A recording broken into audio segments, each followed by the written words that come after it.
अच्छा बताइए, आपके घर में बल्ब जल रहा है, बल्ब से एक वायर निकल के स्विच बोर्ड तक गया है ना।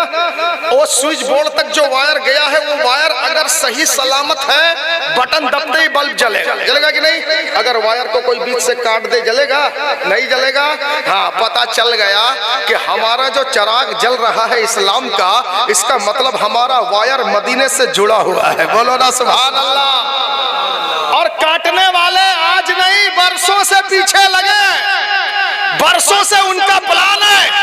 कभी हमारे नौजवान बच्चों को मॉब लिंचिंग के नाम पर सड़क किनारे काट दिया जाता है, कभी हमारे बूढ़े बुजुर्गों को दाढ़ी पकड़ के नोचना जाता है, कभी हमारी औरतों के चेहरे से नकाब दुपट्टा को बाहर निकाल के बेहुरमती की जाती है। प्लान एक ही है, इन्हें डरा के रखा जाए, इन्हें धमका के रखा जाए, और ये बताते भी है वो कि तुम चले जाओ। कोई कहता है बाहर निकल जाओ, कोई कहता है पड़ोसी मुल्क में चले जाओ, कोई कहता है देश छोड़ के चले जाओ। अरे भाई काहे चले जाए? हमने तुम्हारा क्या बिगाड़ा है? देश के वतन में हम भी शामिल हैं। यकीन नहीं आता, गेटवे ऑफ इंडिया में जाकर देख लो, भारत की आजादी में जिन लोगों ने अपने प्राण का बलिदान दिया था, 69% उसमें तादाद हम मुसलमानों की नजर आती है। 69% हम मुसलमानों की तादाद नजर आएगी। आप क्या समझते हो, हमें बाहर निकाल दोगे? नहीं, तुम नहीं निकाल सकते, तुम्हारी नहीं चलती। बोलिए चलती है? जो लोग कहते हैं निकल जाओ, उनकी चलती है? उनकी चलती है? नहीं, किनकी चलती है? चलिए ताजुश्शरिया से पूछते हैं, या ताजुश्शरिया, ये जो हमें कहते हैं निकल जाओ, बाहर चले जाओ, देश छोड़ के चले जाओ, क्या इनकी चलती है?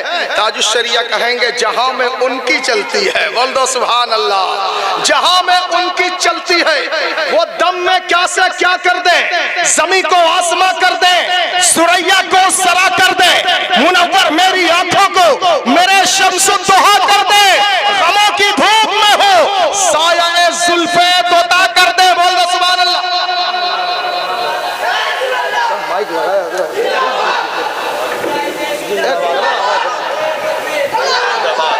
नारे तकबीर, नारे रिसालत, मसलके आला हजरत उलमाए अहले सुन्नत अल्लामा मौलाना मुफ्ती मोहसिन रजा साहब किबला।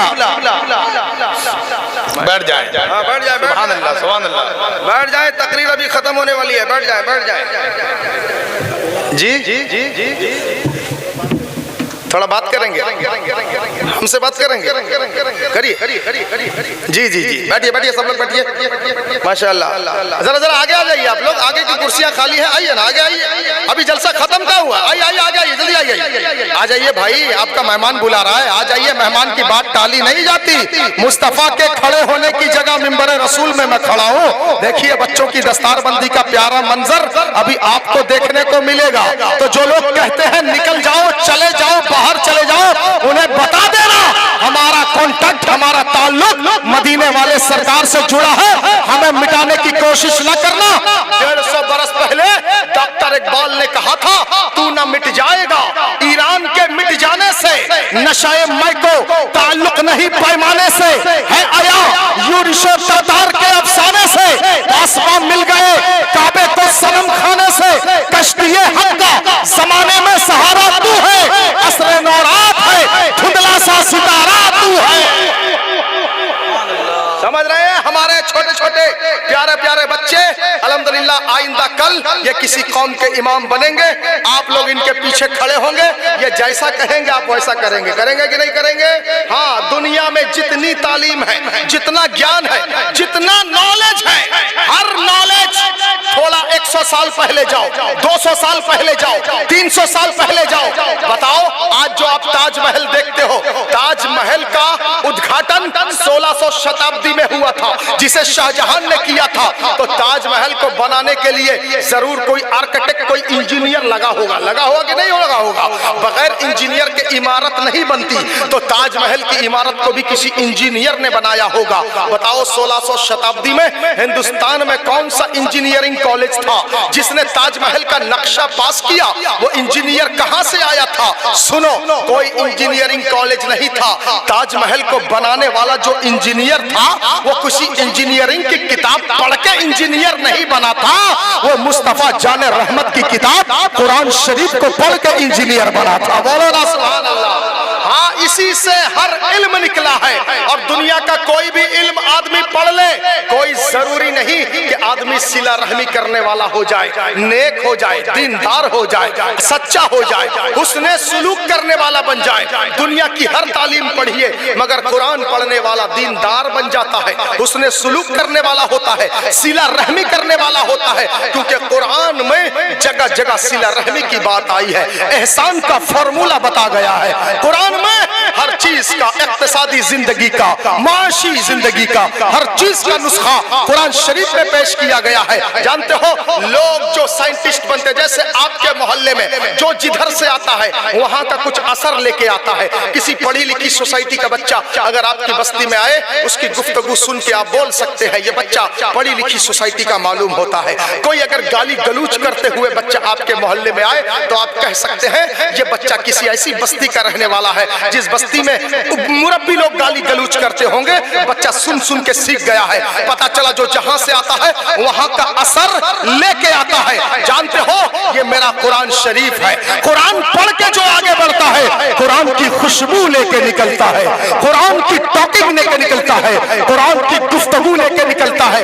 दुनिया की हर तालीम को पढ़ के देख लो, कोई जरूरी नहीं कि बहुत पढ़ा लिखा आदमी हो गया है तो जुल्म नहीं कर सकता। आपको शायद मालूम ना हो, 1943 शताब्दी में जापान के दो बड़े शहर हिरोशिमा और नागासाकी में अमेरिका की तरफ से परमाणु बम डाला गया था। एक छोटा सा बम 6 अगस्त को हिरोशिमा शहर में डाला गया, जिसका नाम अमेरिका वालों ने लिटिल बॉय रखा था। वो बम आकार में छोटा था। हिरोशिमा सिटी जापान में जब वो बम गिरा, उसकी तबाहकारी से 80,000 बेगुनाह मारे गए। उसके 3 रोज के बाद 9 अगस्त 1943 को दूसरा परमाणु बम अमेरिका की तरफ से जापान के दूसरे शहर नागासाकी में डाला गया।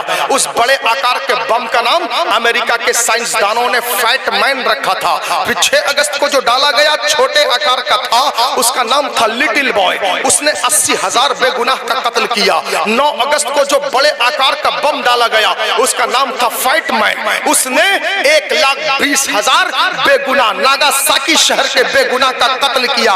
मैं कहता हूं, बताओ मेरे दोस्तों, जिन लोगों ने बम बनाया, परमाणु का फार्मूला तैयार किया, बताओ वो लोग जाहिल थे या पढ़े लिखे थे? सबका यही जवाब होगा, वो लोग साइंटिस्ट थे, साइंस का ज्ञान था उनके पास, वो पढ़े लिखे थे। यानी पता चला ये कैसी तालीम है, पढ़े लिखे हो फिर भी बेकसूर पर जुल्म कर रहे हो, ये कैसी तालीम है? तुम्हारे पास साइंस का नॉलेज है, तुम वैज्ञानिक हो, तुम साइंटिस्ट हो, तुम्हें क्या इतना नहीं मालूम बेकसूर पर जुल्म नहीं किया जाता? पढ़े लिखे होकर तुमने जुल्म किया, क्या पता चला वो साइंस पढ़े हुए थे, इसीलिए उन्हें अच्छे बुरे की तमीज नहीं थी, आसमान से जाके परमाणु फेंक दिया।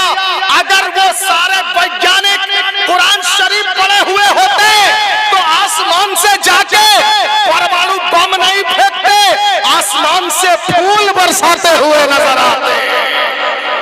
क्यों? कुरान की तालीम है जुल्म मत करना, जुल्म को मिटा देना, सिला रहमी करना। सिला रहमी करने से अल्लाह पाक तुम्हारी हयात भी बढ़ा देता है, तुम्हारी रोजी भी बढ़ा देता है। ठीक है, इंशाअल्लाह बच्चों के दस्तार का हसीन मंजर आप देखेंगे।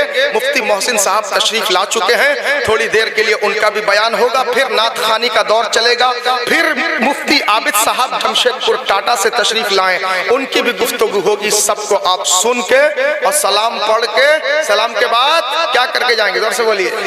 दुआ मांग के जाएंगे। दुआ तो उसी की होती है जो हुजूर वाला होता है, समझ रहे हैं?